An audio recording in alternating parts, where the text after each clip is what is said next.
രൂപയെ രാജ്യാന്തര കറൻസിയാക്കുന്നത് ലക്ഷ്യമിട്ട് അയൽ രാജ്യങ്ങളിൽ രൂപയിൽ വായ്പ അനുവദിക്കാനുള്ള നീക്കവുമായി RBI.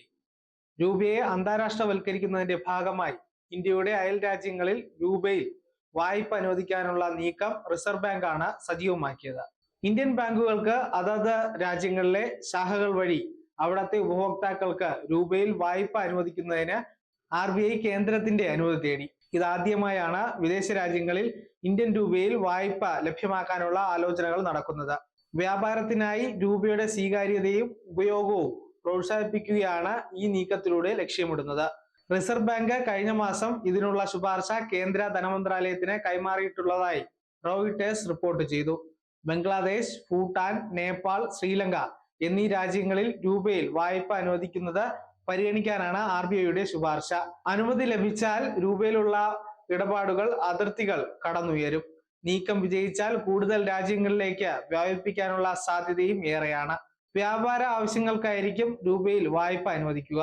വിദേശത്ത് രൂപയിൽ വായ്പ ലഭ്യമാക്കുന്നത് രൂപയിൽ വ്യാപാര ഇടപാടുകളിൽ വേഗത്തിൽ തീർപ്പാക്കാനും വിദേശ കറൻസികളുടെ ഉപയോഗം പരിമിതപ്പെടുത്താനും ഉപകാരപ്പെടും. വാണിജ്യ മന്ത്രാലയത്തിന്റെ കണക്കനുസരിച്ച് ഇന്ത്യയുടെ ദക്ഷിണ വ്യാപാര ഇടപാടുകളിൽ 90% ബംഗ്ലാദേശ്, ഭൂട്ടാൻ, നേപ്പാൾ, ശ്രീലങ്ക എന്നീ രാജ്യങ്ങളുമായാണ്. വിദേശത്ത് രൂപയുടെ സ്വീകാര്യത ഉയർത്തുന്നതിന്റെ ഭാഗമായാണ് ഇന്ത്യൻ ബാങ്കുകളുടെ വിദേശ ശാഖകളിൽ വിദേശ ഇന്ത്യക്കാർക്ക് രൂപയിൽ അക്കൗണ്ട് തുറക്കാൻ RBI അനുമതി നൽകിയിരിക്കുന്നത്. നിലവിൽ ഇന്ത്യൻ ബാങ്കുകളുടെ വിദേശ ശാഖകൾ വിദേശ കറൻസികൾ വായ്പ നൽകുന്നതിൽ പരിമിതികൾ ഏർപ്പെടുത്തിയിട്ടുണ്ട്. അത്തരം വായ്പകൾ പ്രധാനമായും ഇന്ത്യൻ സ്ഥാപനങ്ങൾക്കാണ് നൽകുന്നത്. വിദേശത്ത് ബ്രാഞ്ചുകളുള്ള ഇന്ത്യൻ ബാങ്കുകൾ ഇന്ത്യൻ രൂപ അക്കൗണ്ടുകൾ തുറക്കാൻ വിദേശ ഇന്ത്യക്കാരെ അനുവദിക്കണമെന്നാണ് നിർദ്ദേശം.